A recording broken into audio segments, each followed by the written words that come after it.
प्रयास ही हमारी मंजिल है, प्रयास ही हमारा रास्ता है, प्रयास ही है जो पहाड़ को काटकर साधारण रास्ता बना देता है, प्रयास ही है जो नदी का रुख मोड़ सकता है।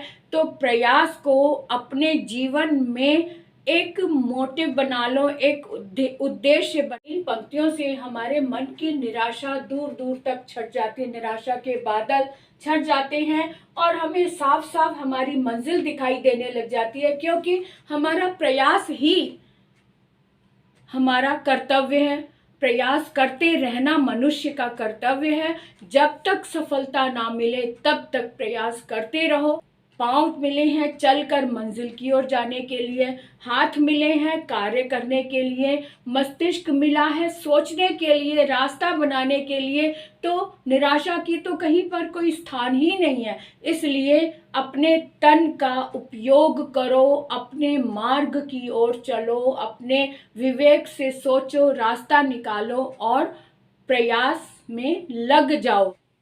आज मैं आपके लिए अनुच्छेद में लेकर आई हूँ, नर हो न निराश करो मन को। ये मैथिली शरण गुप्त जी की पंक्ति है, जिसमें आशा ही आशा भरी हुई है, यानी कि आशावान जीवन की ओर ले जाने वाली ये पंक्ति है, जिसे हम आसानी से लिख सकते हैं। अपने जीवन का कोई ऐसा वाक्य भी उसमें शेयर कर सकते हैं, यानी कि स्टोरी के रूप में, छोटी सी स्टोरी के रूप में अनुच्छेद को लिख सकते हैं, या फिर इसी लाइन को व्याख्या करके बता सकते हैं। अपने जीवन में घटी हुई कोई निराशा को आशा में बदलते हुए आपने कभी देखा होगा, महसूस किया होगा अपने जीवन में, या अपने आसपास के क्लासमेट में, या किसी और के जीवन में भी ऐसा आपने परिवर्तन देखा होगा। तो उसे आप घटना के रूप में इसमें लिख सकते हैं।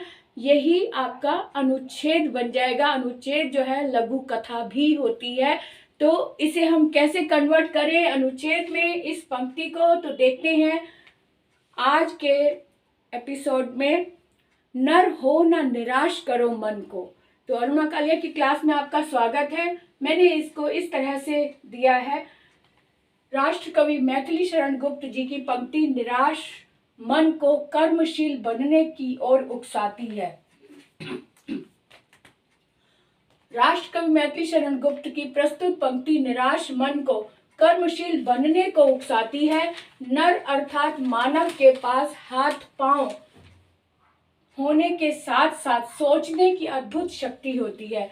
मनुष्य अपने विवेक से काम ले तो पहाड़ काट कर रास्ता बना सकता है। मानव योजनाएं बनाता है, फिर उस पर कार्य करता है। ऐसी विलक्षण शक्ति केवल मनुष्य के पास है। फिर भी अगर मानव निराशा में घिर जाए तो ऐसे में मानव स्वयं ही इसका जिम्मेदार होता है, क्योंकि यदि एक रास्ता ना खुले तो मानव दूसरे रास्ते की खोज में निकल पड़ता है। निराशा शब्द का मनुष्य के जीवन में कोई अर्थ नहीं होता, अर्थात निराशा में ही आशा शब्द छिपा है। जैसे ये निह और प्लस आशा है, इसमें से अगर निह शब्द को हटा दो तो आशा ही आशा है। आशावान होकर कर्मशील बनना इस पंक्ति की ओर इशारा करता है।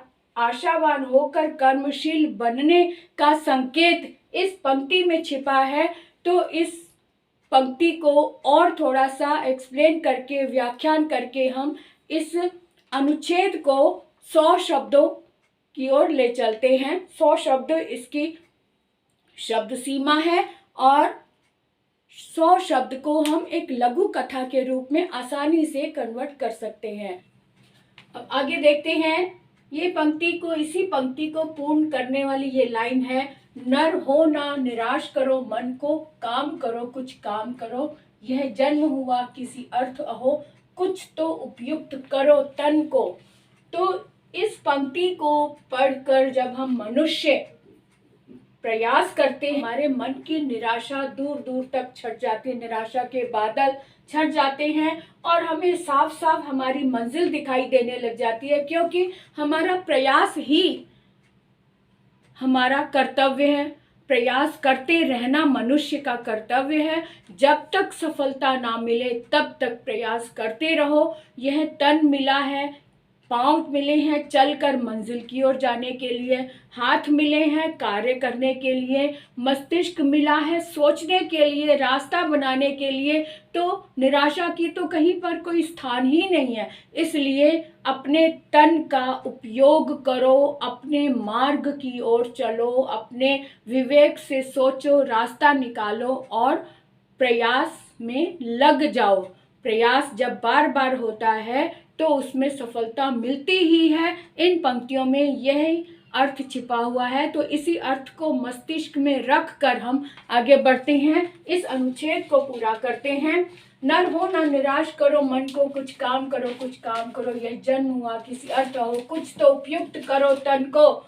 मनुष्य ईश्वर की सबसे सुंदर कृति है। उसके पास कार्य करने के लिए हाथ पांव होने के साथ साथ कोमल मन भी है और सोचने की अद्भुत शक्ति वाला विवेक है। यदि मन भटकता भी है तो विवेक उसे सही राह सुझाता है। ऐसे ही एक विवेक नामक विद्यार्थी कक्षा में था। वह बाकी बच्चों से थोड़ा पिछड़ गया था। वह बहुत कोशिश करता मगर विज्ञान में वह उतने अंक नहीं ले पाता था जो जितने उसे चाहिए थे। एक दिन उसने हिंदी की कक्षा में मैथिली शरण गुप्त जी की इसी पंक्ति को अध्यापिका जी द्वारा समझाते हुए सुना तो मन में और मेहनत करने की बात सूझी। उसने ठान लिया कि मुझे जब तक सफलता नहीं मिलती प्रयास करते ही रहना है। आखिरकार उसने कक्षा में सबको हैरान कर दिया जब उसने सर्वश्रेष्ठ अंक प्राप्त किए। तो मतलब क्या हुआ कि प्रयास करना हमारे हाथ में है और अगर एक बार सफलता नहीं मिली फिर से प्रयास करो।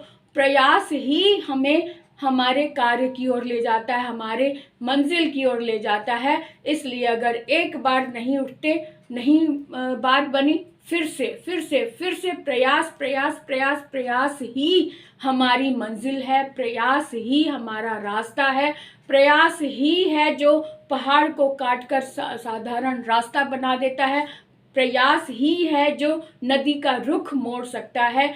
तो प्रयास को अपने जीवन में एक मोटिव बना लो, एक उद्देश्य बना लो कि हमने अपने कार्य की ओर बढ़ना है और कर्मशील बनते हुए प्रयासरत रहना है जीवन भर।